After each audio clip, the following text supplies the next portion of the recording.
Your children don't need you to explain something that they can read. I mean, if they can read, now if they can't read, they're in lower grades, that's different. But we're Mhm. talking middle school, elementary school, high school, they already understand half the concepts, because math is it's building blocks. If they're getting into a new book, they probably already understand some of that already. You just let Mhm. them work, just let them work until they get, Mom, I don't understand this problem. I can't get this. I don't know how it is.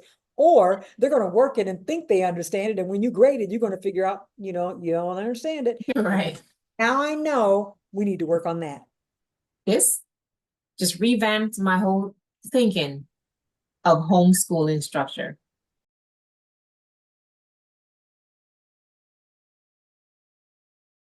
We're so indoctrinated with the brick and mortar place where we send our children, wherever that might be. It's set up where they work with the masses. They work with so many that it's just, she gets up in front of the class. I want to make sure you guys understand the concept of what we're doing here. We're working on division problems, and here's how you do a division problem, guys, in case you don't understand this. Now, for the ones that understand a division problem, they're sitting there writing in their lesson ahead of time because they already got it.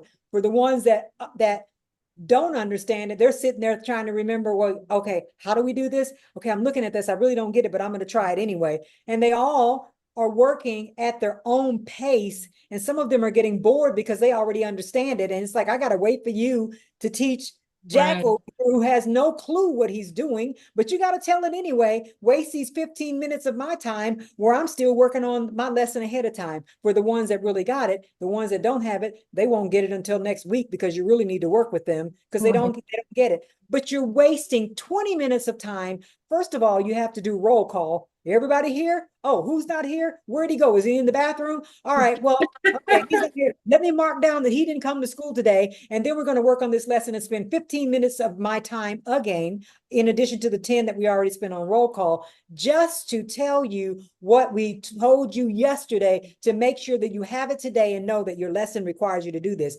Then they're going to get 20 minutes maybe of seat work time where they work those problems out. Somebody's going to come to your desk because they don't understand it. You're going to try to help them within that few minutes of time, and that doesn't work. They still don't get it because you're too busy answering other questions where they're standing in line. You got two more people in line at your desk trying to answer everybody's questions, and then they're all going to go home confused except for the ones that are advanced and can get it, and then the rest of Right. them are falling behind. So then Right. you start that whole cycle over tomorrow doing the exact same thing. And what did they do? They brought the homework home and asked Mom after dinner, Mom, I don't understand how to do this. Can you do this? Yeah, I'll homeschool you at night. Did I leave anything out?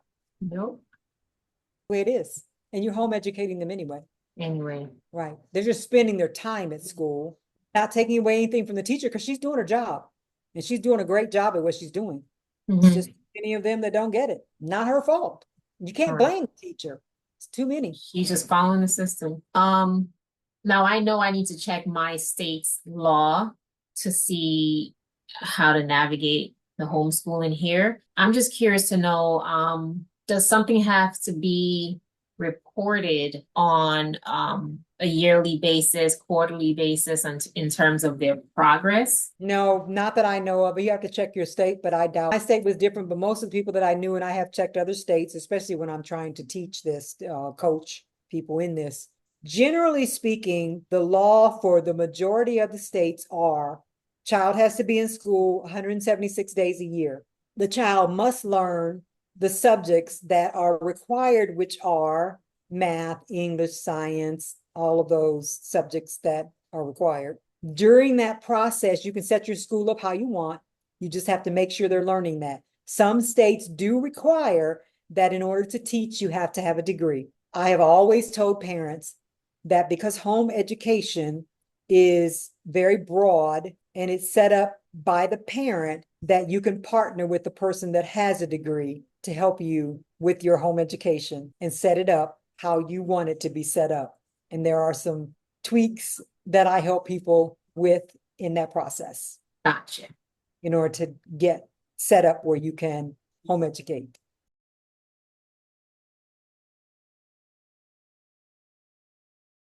In terms of testing, actually, at home, I can set that up however I want to set that up in terms of even how I measure their progress at home. I can determine that, I guess, just based on the scores on their daily work. So let me just ask you, when your child is doing their daily work and their daily work is 95 to 100, you would be testing for what? Understanding of concept. If it's math, obviously, if they're getting the answers right. If it's reading, how well they explain their understanding of what they've read, and that would go along with science and social studies as well. So I'm a firm believer in less work for mom and more work for the student. Having your child narrate back to you, that's a very good way to figure out if they actually understand something or if not, I work in everything, and teach them how to articulate what they're trying to say, how to better communicate. And it helps with speaking publicly or speaking to people that are above their grade level because they're narrating back and explaining back. Okay, so you read this, explain that to me, ask questions. Okay, so you worked this out in English. Why did you do what you did? You don't have to go sit down, write up a test, and then go back and grade that test because that's extra work. You can actually do everything that you want to do orally with your little notepad and make notes in the ledger that you might have for them. So if you have all of their work in a binder and there are no tests, you can talk with them and write down any notes that you need, and that becomes your record. Okay. Stop. You don't have to do everything twice or make a test to find out where they are when their grades actually say where they are because you've already graded them in a lot of things. If they have a grade. Now, if it's something that you need to know if they understand a concept, that's different. But there are a lot of things that you don't need to know that.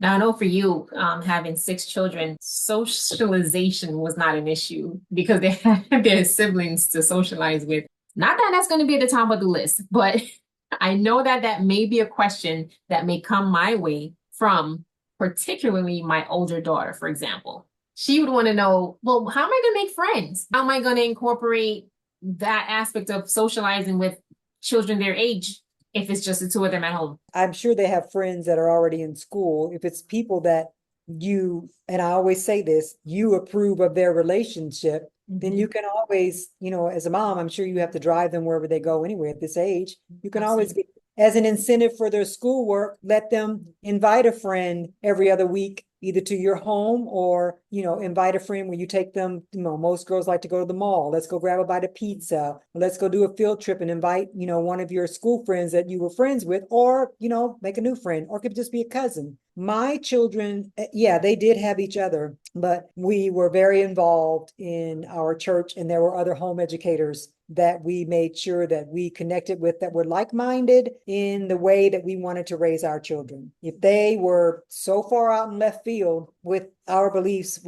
we tried to connect with people that were, a little bit on the page that we were on, didn't have to believe everything we believe, but it certainly helped to have the same idea where they, weren't pulling our kids over here and doing this and that. But I think it's important. And then some things are just get out with your own children and keep them involved in something to keep them active and make sure that they're socializing with their family. If you're involved in church, they go to church and they're socializing with the youth in their youth group, and then they go home with you. There are ways. And back when my children were growing up, they socialized with the kids in the neighborhood that they played with, and they played at our house. And then as they got older, we had most of the teens, they were coming to our home. We just made sure that our home was the place where everybody hung out, safe. I had plenty of food, snacks, movies, whatever they wanted to do. And if they wanted to go somewhere, we, drove them. They weren't old enough to drive. We drove them to where they needed to go. And then when they got old enough to drive, then, that became a incentive to go somewhere if you're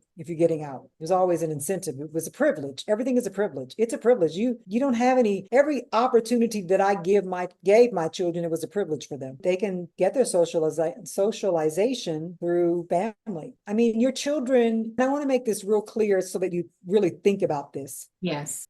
We do not send our children to school to socialize. So your child goes to school, I'm just going to say 8 o'clock, 3 o'clock. They have 1 hour or 45 minutes, maybe 30, but no more than an hour for lunch. And so any other time, that time is devoted to learning. They should not be socializing during class. They're in class and they should, which is the problem with most of the children, why they're not getting things done is because they are socializing at the wrong time. Not just using their lunchtime. Usually the time that they go to lunch, it's too many kids. They're in a group at a table doing whatever, talking about whatever. Some of them getting into trouble at lunch. And then they go back to class and it's a time of learning, but they're really not learning, which is why they're not getting their work done in school, because they are just socializing. That's not what you send them there for. If you're worried about how will my child be socialized, know that they're not going there to be socialized anyway. They ask that question all the time. And my question, usually, not now, but usually my question is, so, and why are you sending your child to school? That's the first question that parents ask. Well, how is my child going to be socialized? Well, how is your child socialized if you're not sending them to school to be socialized? I don't think parents should ever talk to their children about socialization. I don't think you should ever say to a child, not that you would, but for the sake of this video, I don't think you should ever talk to your child about, hey, we're going to make sure that you get your socialization. If you come home, being home educated, you might miss your friends, and here's how we're going to fix that. I don't think that any parent really should ever address that, because when you start talking to a child about, we're going to make sure you get that, it's like, oh, I'm not getting that.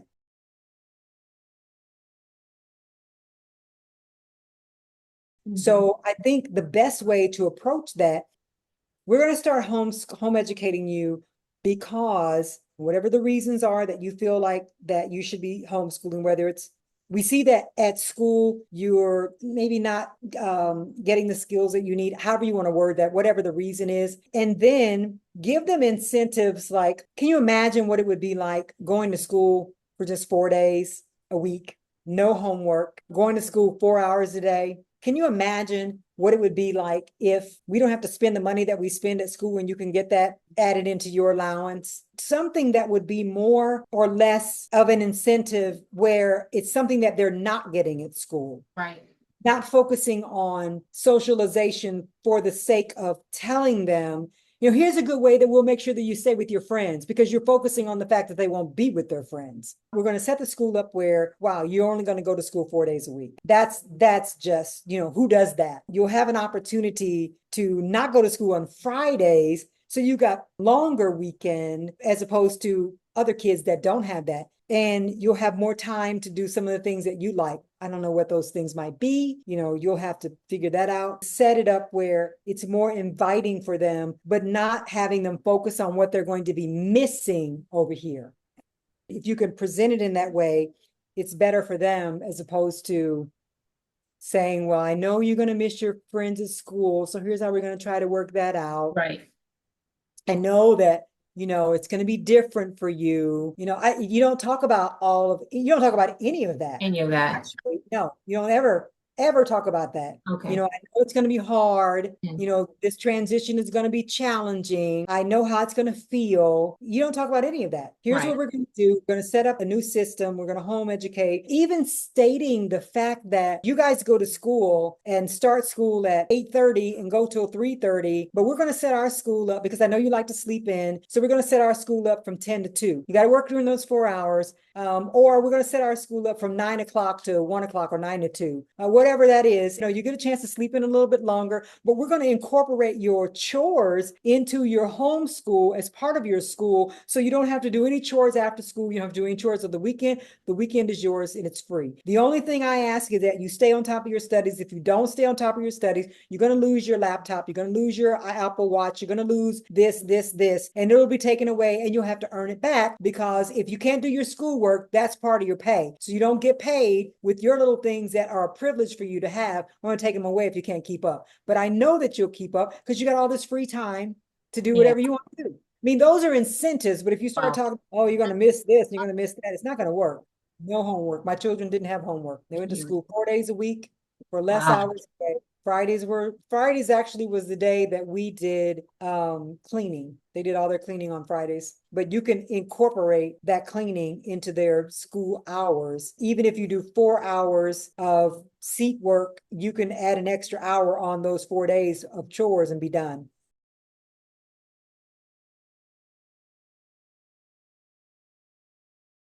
Incorporate cooking in there where Tuesday you cook, Thursday is your day to cook, and we're going to count that as part of your schoolwork. Yeah. Because you know what cooking is, schools had home ec before, so need to learn how to work a recipe on their own, read a recipe, understand the recipe, and know how to measure it out and do it without mom's help. The only way they're going to do it without your help is if you don't help them. They'll come and ask you, figure it out, read the recipe. What does the recipe say? You can figure that out. I mean, unless they're just really struggling, let them figure it out. They have to figure things out on their own. That's Tell true. them, I'm going to give you a simple recipe. Or I'm going to give you a recipe. Don't say simple, because if they struggle, they might think so simple that they're doing bad. Yeah. But I'm going to give you a recipe. This is going to be your assignment. This is your assignment for today. You will see how they understand the concept of directions and know on this one, you may not ask me, figure it out. Make it simple, a recipe that's simple, and give them everything that they need beforehand. Make sure they have it. Let them figure it out. The one thing that I love about home education is that you can push your children to figure things out and work it out on their own. Yeah, I like that part. I really do. They have to learn how to work through issues. And you start simply in the kitchen. Can you figure out this recipe? You can. They're so used to asking and so used to getting help that they can't make decisions on their own. Oh, this is good. Like, oh, we don't have, if they have everything, but there might be a time where we don't have milk. Well, how can I substitute? Is there something that I can substitute with that? We don't have sugar. Is there something I can substitute with that? Well, you can use applesauce. Yes, they have to figure it out. And those are just small ways to teach them how to start thinking on their own. Homeschooling is not hard. We make it hard.